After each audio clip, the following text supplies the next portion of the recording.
Lasagna emergency gone wrong. So a few months ago, I moved in with my friend Dave, who is, let's say, very particular about his food.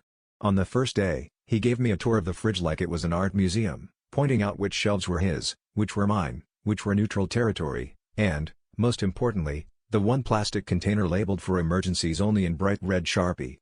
Inside was a perfectly portioned slice of homemade lasagna, which he called his get-out-of-disaster meal. I nodded, pretending to care, while secretly wondering who plans for lasagna to save them in a crisis. Everything was fine for a while until last night, when I came home from work absolutely starving. The only thing in the fridge was some questionable yogurt, a jar of pickles, and, you guessed it, the emergency lasagna, staring at me like the last piece of civilization during an apocalypse. I tried to resist, but my stomach staged a protest, and let's just say, in the battle of willpower versus cheese, cheese won by a landslide. So, I ate the lasagna. Every cheesy, saucy bite of it. I figured Dave wouldn't check for a while.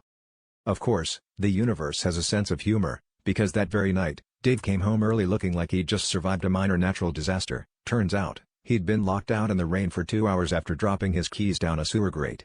He burst into the kitchen, flung open the fridge, and stared at the empty spot where his emergency lasagna used to be. I panicked and did what any responsible adult would do. I left a note that said, "Sorry, it was an emergency, I was hungry."